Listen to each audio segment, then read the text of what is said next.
स्वागत है दोस्तों मेरे चैनल के एक और नए वीडियो में। और आज हम एक्सप्लेन करने वाले हैं welcome to the jungle movie को। तो आइए इस मूवी को एक्सप्लेन करते हैं और जानते हैं इसकी पूरी कहानी। वीडियो अगर अच्छा लगे तो वीडियो को लाइक करके चैनल को सब्सक्राइब जरूर कीजिएगा ताकि आपको इसी तरह के लेटेस्ट और फ्रेश कंटेंट मिलते रहें। तो फिल्म की शुरुआत होती है वालिया नाम के एक आदमी से, जो कि इंडिया का एक बहुत बड़ा आदमी है। और हाल ही में वालिया की मुलाकात फाइनेंस मिनिस्टर से होती है, जो कि वालिया का बहुत ही अच्छा दोस्त है। और फाइनेंस मिनिस्टर ने वाली को बताया है कि उसके पास जो हजारों करोड़ों की दौलत है ना, इस पर इनकम टैक्स डिपार्टमेंट की नजर है। इसलिए उसे अपने पैसों की हेराफेरी करनी पड़ेगी और उसे बहुत सारा लॉस दिखाना पड़ेगा। मैं तेरा दोस्त हूँ इसलिए मैं तुझे ये सारी बातें बता रहा हूँ, लेकिन इस बार इलेक्शन है और हमारे जीतने के चांसेस बहुत कम हैं। और अगर कोई दूसरी सरकार आती है तो तेरे घर पर रेड जरूर पड़ेगी। इसलिए वो लोग एक मीटिंग रखते हैं और वहां डिसाइड करते हैं कि वो लोग एक फ्लॉप फिल्म बनाएंगे जिसमें फ्लॉप डायरेक्टर से लेकर फ्लॉप एक्टर तक सभी लोग मौजूद होंगे। बस अब हमारे ऊपर रहेगा कि हम इस फिल्म को कितने बड़े बजट में बनाते हैं। तो जल्द से जल्द यहाँ वालिया को अपना लॉस दिखाना था और जल्द से जल्द उन्हें फिल्म भी बनानी थी।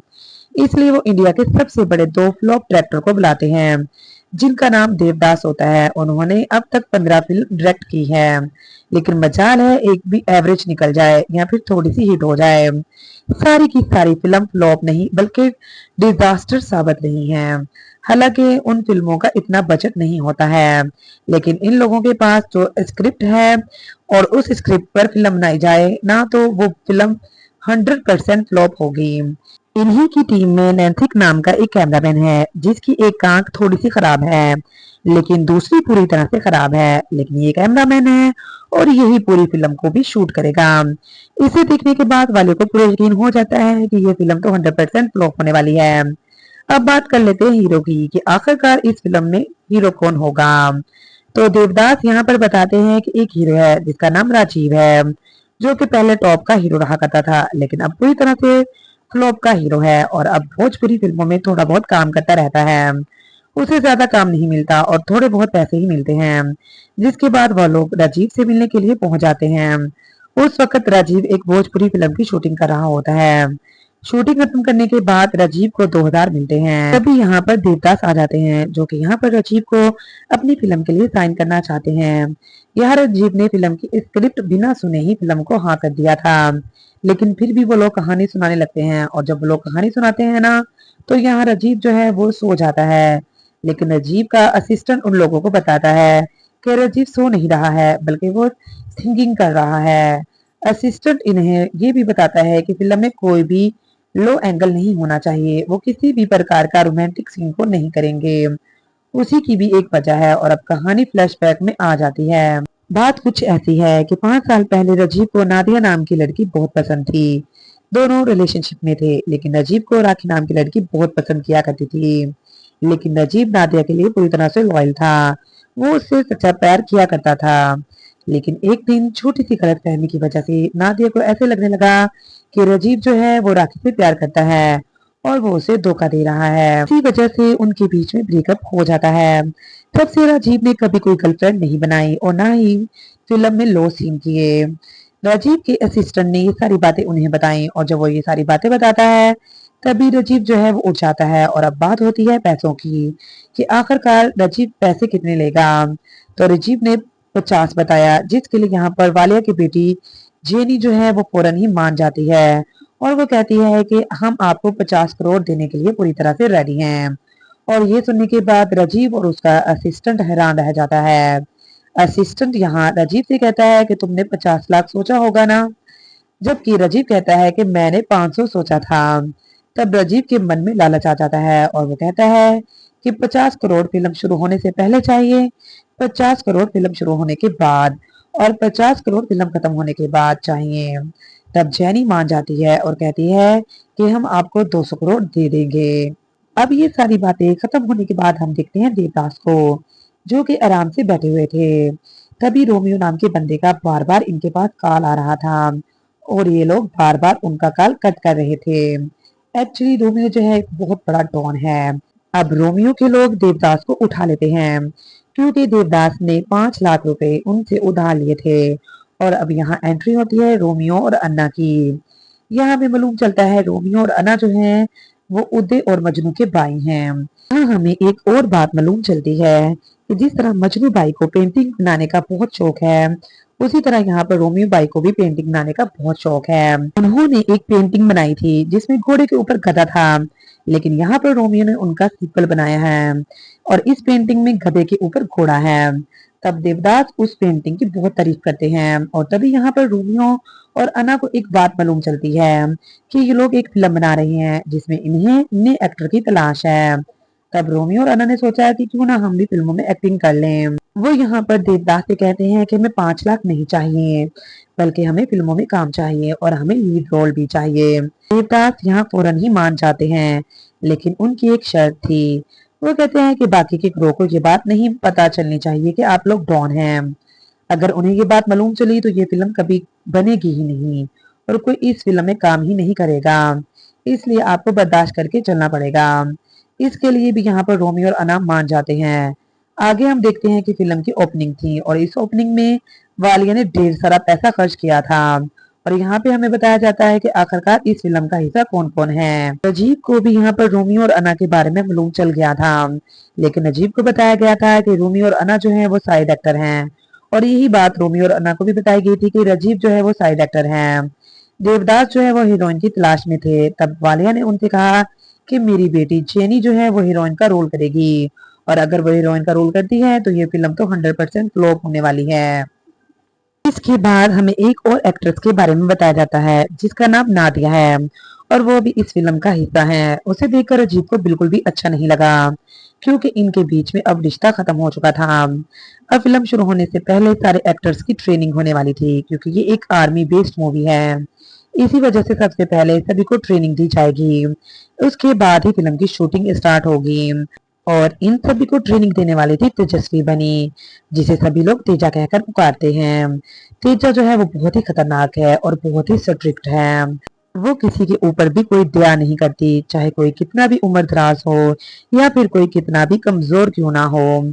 यह हमें मालूम चलता है कि तेजा जो है वो सिर्फ इन्हें फिल्म की तैयारी नहीं करवा रही थी, बल्कि वो इन्हें असली आर्मी की ट्रेनिंग दिलवा रही थी, जिससे कि ये सभी लोग धीरे धीरे बहुत ही ज्यादा मजबूत होते जा रहे थे। यहीं पर हम देखते हैं कि राजीव और अन्ना के बीच में अक्सर लड़ाई होती रहती है क्योंकि वो एक दूसरे को लीड रोल में देखना चाहते हैं।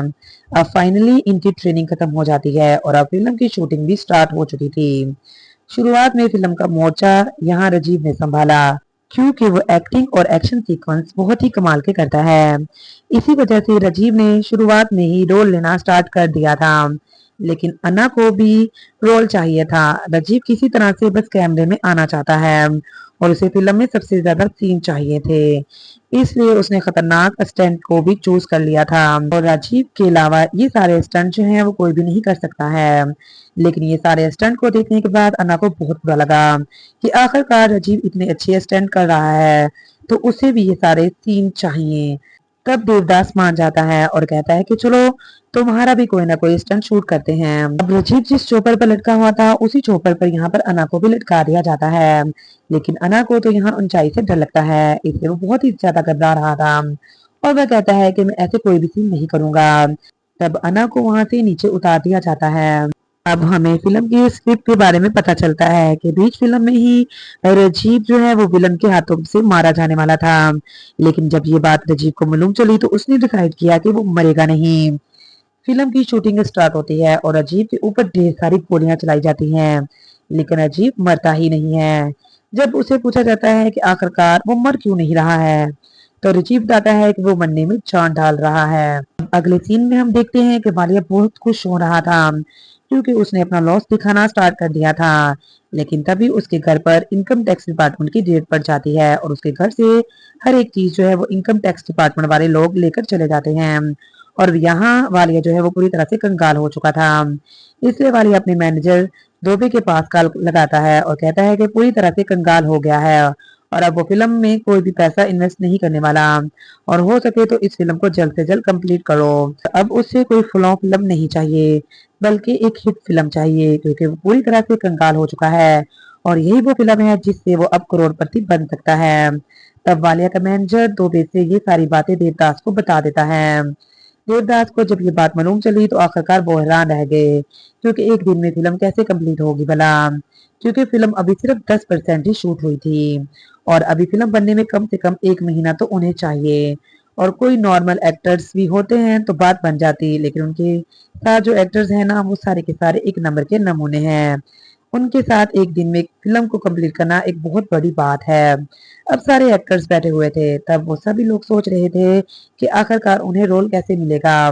लेकिन तभी उन्हें ये बात बता दी जाती है कि अब फिल्म जो है वो सिर्फ एक दिन ही में शूट होगी और एक ही दिन में उसे फिल्म को कंप्लीट करना है। इसी बात पर उनके बीच में जमकर बहस होने लगती है, क्योंकि यहाँ पर जितने भी एक्टर्स थे वो दूसरे एक्टर से बिल्कुल भी खुश नहीं थे और ना ही उनके काम से खुश थे। बात तो यहाँ तक पहुंच चुकी थी कि वो लोग हाथापाई तक उतरने वाले थे। लेकिन तभी यहाँ पर देवदास सामने आते हैं और वो कहते हैं कि अगर इसी तरह से लड़ाई करते रहे ना तो किसी को भी कोई भी पैसा नहीं मिलेगा, क्योंकि इन लोगों को हद से ज्यादा पैसा मिलने वाला था। इसलिए अब सभी लोग चुप हो जाते हैं और अब वो डायरेक्टर देवदास की बात मानने लगते हैं। देवदास कहते हैं कि हमारे पास ये एक बहुत बड़ी चैलेंज है और हम 24 घंटे के अंदर ही इस फिल्म को कंप्लीट करके बताएंगे। अब हम एक रियल लोकेशन पर शूट करेंगे जहां पर सभी लोग एक्टर्स हैं। दरअसल वो लोग एक ऐसे गांव के बारे में बात कर रहे थे जो कि रियल का गांव है, लेकिन किसी भी एक्टर को ये नहीं बताया गया कि ये लोग एक्टर नहीं हैं बल्कि रियल के गांव वाले हैं। इस गांव की लोकेशन डोमेंक ने बताई थी, लेकिन डोमेंक इन्हें ये भी बता रहा था कि ये गांव बहुत खतरनाक है। इस गांव में अक्सर डाकू लोग हमला करते रहते हैं और अगर आप लोग एक्टिंग करने के लिए गए और वहां डाकू आ गए तो प्रॉब्लम बहुत बढ़ सकती है। जिसके बाद 3 शिफ्ट होता है उसी गांव की तरफ। उस गांव का नाम है आजादगंज, जो कि इंडिया और पाकिस्तान की बॉर्डर पर मौजूद है। और इसी गांव में एक डाकू जो है वो अक्सर हमला करता रहता है, जिसका नाम जकारा है। जकारा की एक बहुत बड़ी फौज है और उनके आगे कोई भी नहीं टिक पाता। ये समझ लीजिए आजादगंज जो है वो अभी तक आजाद नहीं हुआ है। इसी गांव में अब्दुल्ला और हुसैन नाम के 2 आदमी रहते हैं और ये लोग गद्दार हैं जो कि जकारा के साथ मिले हुए हैं। गांव में जो कुछ भी होता है ये सारी बातें वो जकारा को बताते हैं। अब जकारा जो है वो अक्सर इसी गांव में आता रहता है और इन गांव वालों को लूटता रहता है। जो कुछ भी गांव वालों से मिलता है वो उन सारी चीजों को लूट लेते हैं। इन गांव वालों के ऊपर जुल्म भी ढाते हैं। इसी गांव में हम जोया नाम की एक औरत को देख पाते हैं जिसकी एक बेटी है।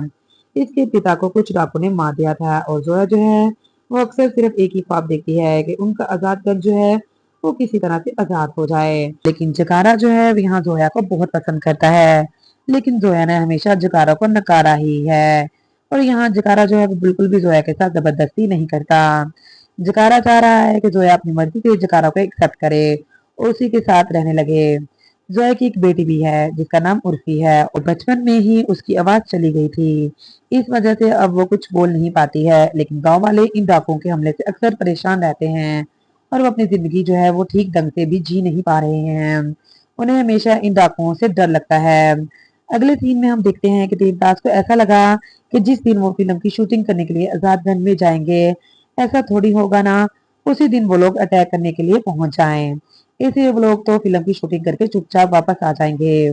तब वो लोग फिल्म की शूटिंग करने के लिए आजादगंज जाने लगते हैं, जहां 3 चौपर के जरिए वो वहां पहुंच जाते हैं। और फिल्म की यहाँ पर कुछ रणनीति थी कि वो लोग एक ही कैमरा से फिल्म को शूट नहीं करेंगे, बल्कि वो गांव के हर एक इलाके में फिल्म के कैमरे लगाएंगे। और ये समझ लीजिए कि ये एक बिग बॉस की तरह फिल्म की शूटिंग होगी।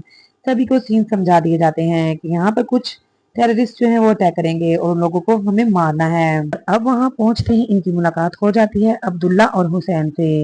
उन्हें ऐसा लगा कि यही वो लोग हैं जिनके ऊपर इन्हें अटैक करना है और इन लोगों को मारना है। तब अब्दुल्ला इनके सामने झुक जाता है और वह कहता है कि मैं आपको गांव तक लेकर चलता हूँ और आज के बाद मैं ऐसे कोई काम भी नहीं करूंगा और ना ही अपने गांव वालों के साथ गद्दारी करूंगा। अब मैं गांव वालों का साथ दूंगा। अब्दुल्ला ने इन सभी लोगों को जकारा के बारे में सब कुछ बता दिया था। जब इन लोगों ने जकारा के बारे में सुना तो इन्हें ऐसा लगा कि शायद फिल्म का विलन जो है वो जकारा होगा। जिसके बाद सारे एक्टर्स जो हैं वो गांव के सभी लोगों से मिलते हैं। इन सभी को ऐसा लग रहा था कि ये एक सेटअप है और गांव के जितने भी लोग हैं वो यहाँ पर अपना अपना कैरेक्टर फॉलो कर रहे हैं। तो यहाँ जितने भी गांव के लोग परेशानी बता रहे थे, अपना दुख बता रहे थे, तो सारे एक्टर्स को ऐसा ही लग रहा था कि ये कमाल की एक्टिंग कर रहे हैं। तभी यहाँ पर अजीब कैमरा देख लेता है और उसके अंदर से एक्टिंग निकलने लगती है कि मैं सारे गांव वालों को जकारा से बचाऊंगा। तब यहाँ पर जोया उसके पास आती है और वो कहती है कि 20 सालों से तुम कहाँ थे? 20 सालों से हम गांव वालों के ऊपर जुल्म हो रहा है।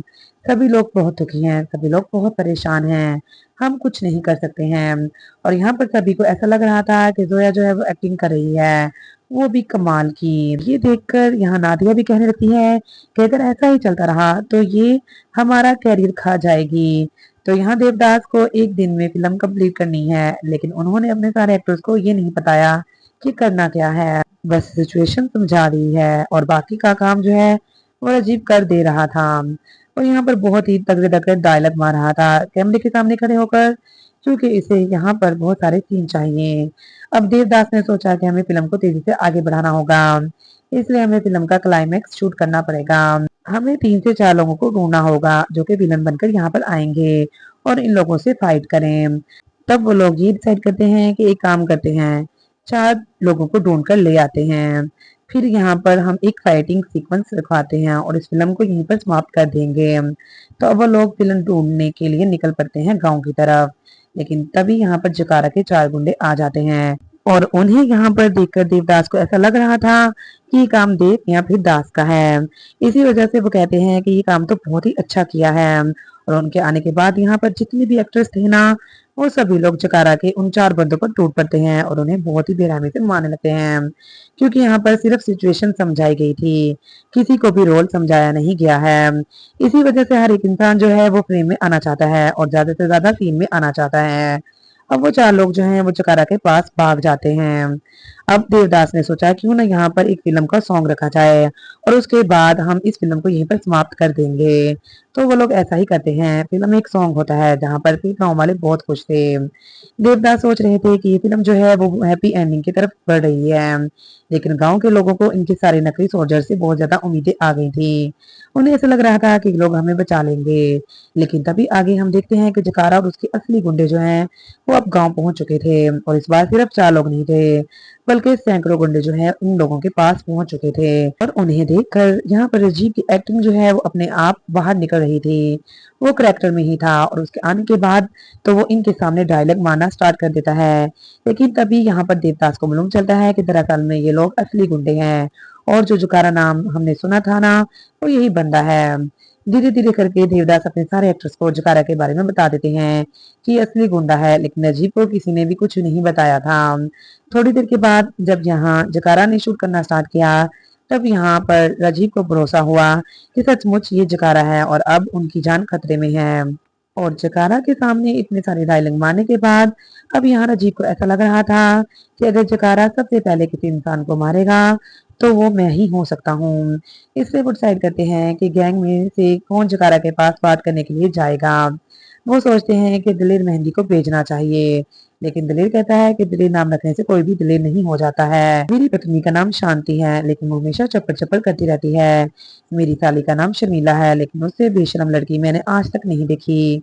अब ना चाहते हुए भी राजीव को ही जकारा के पास जाना पड़ता है और उसे बात करना पड़ता है। यहाँ पर सारे गांव वालों को एक बात समझ आ चुकी थी कि दरअसल में असली सोल्जर्स नहीं है, बल्कि नकली हैं जो कि जकारा के सामने मौत की भीख मांग रहे हैं।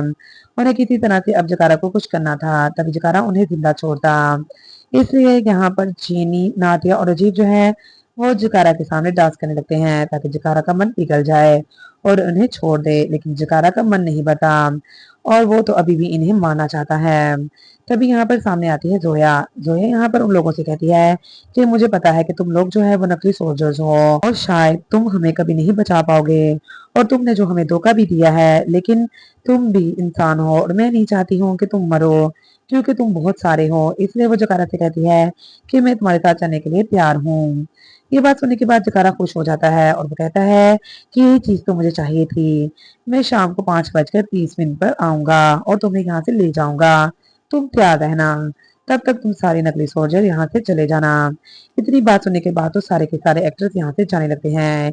लेकिन जब वो चौपर के सामने खड़े होते हैं ना, तो उनमें से 2 टीम बट जाती है। उनमें से एक टीम कह रही थी कि हमें जोया और गांव वालों का साथ देना चाहिए, जबकि राजीव और उसकी गैंग कह रही थी कि हमें यहाँ से भाग जाना चाहिए, क्योंकि अगर यहाँ पर हम लोग रहे तो हमारी जान को खतरा है और हम मर भी सकते हैं। लेकिन अना की गैंग कहती है कि जोया और यहाँ गांव वालों का साथ देना चाहिए। जोया ने हमारे लिए अपनी ही जिंदगी को सेक्रीफाइस किया है और वो जकारा के पास जा रही है, इसलिए हम तो गांव वालों का साथ देंगे और उनकी हेल्प करेंगे। लेकिन अजीब और उसके साथी जो हैं वो नहीं माने। तब यहाँ पर जोया आती है। जोया को देखकर ऐसा लगा कि शायद ये भी अजीब के साथ जाने वाली है, लेकिन जोया कहती है कि मैं तुम्हारे साथ नहीं जा रही हूँ, क्योंकि अगर मैं तुम्हारे साथ चली गई तो सारे गांव वालों की जान जो है वो खतरे में आ सकती है। लेकिन मैं चाहती हूँ कि तुम मेरी बेटी उर्फी को लेकर चले जाओ। ये बोल नहीं सकती है, लेकिन ये अपनी जिंदगी जी लेगी।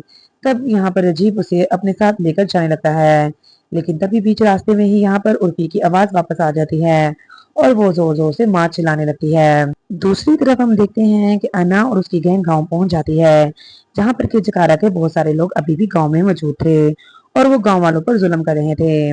तभी अना और उसकी गैंग गांव में पहुंच जाती है और धीरे धीरे करके वो सभी लोगों को मारने लगते हैं।